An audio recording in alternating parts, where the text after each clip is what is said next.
Welcome. Today, rescue hopes fade after Russian attack on Dnipro, death toll rises to 30.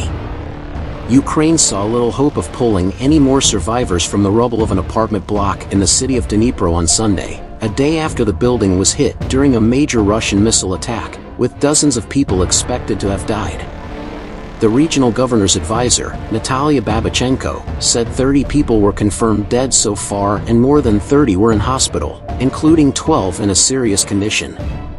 Between 30 to 40 people could still be trapped under debris, she said.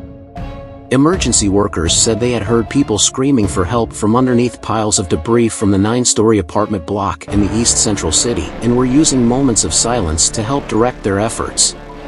Freezing temperatures added to rescuers' concerns.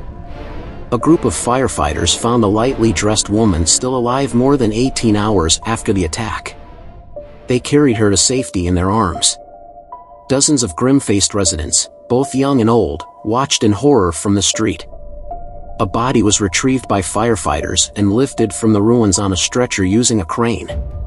The chances of saving people now are minimal, Dnipro's mayor Boris Filatov told Reuters. I think the number of dead will be in the dozens. Ukraine's Air Force said the apartment block was struck by a Russian Kh-22 missile, which is known to be inaccurate, and that Ukraine lacks the air defenses to shoot down. The Soviet-era missile was developed during the Cold War to destroy warships. Filatov said 2 stairwells including dozens of flats were destroyed.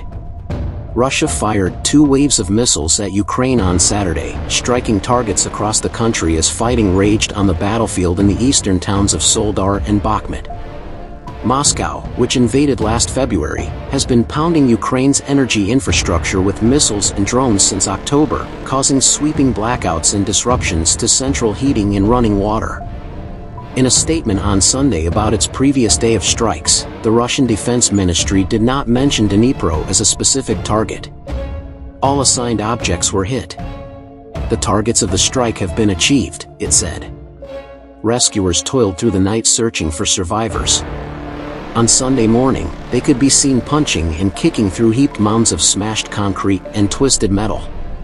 2 rooms on the second floor remain practically intact but buried, Ola Kushniruk, a deputy director of the regional branch of Ukraine's State Emergency Service, said on television. A spokesperson for Ukraine's Southern Command said Russia had fired only half of the cruise missiles it had deployed to the Black Sea during Saturday's attacks.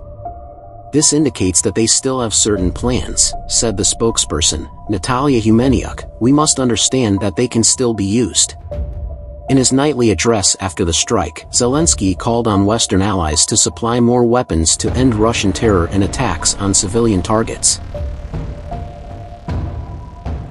Saturday's attack came as Western powers consider sending battle tanks to Kiev and ahead of a meeting of Ukraine's allies in Ramstein in Germany next Friday, where governments will announce their latest pledges of military support. On Saturday, Britain followed France and Poland with promises of further weapons, saying it would send 14 of its Challenger 2 main battle tanks as well as other advanced artillery support in the coming weeks. The first dispatch of Western-made tanks to Ukraine is likely to be viewed by Moscow as escalation of the conflict. The Russian embassy in London said the tanks would drag out the confrontation. Russia's invasion has already killed thousands, displaced millions, and turned many cities into rubble. In Ukraine's eastern Donbass region, the focal point of Russia's drive to capture more territory, Ukraine's forces were battling around the small salt mining town of Soledar.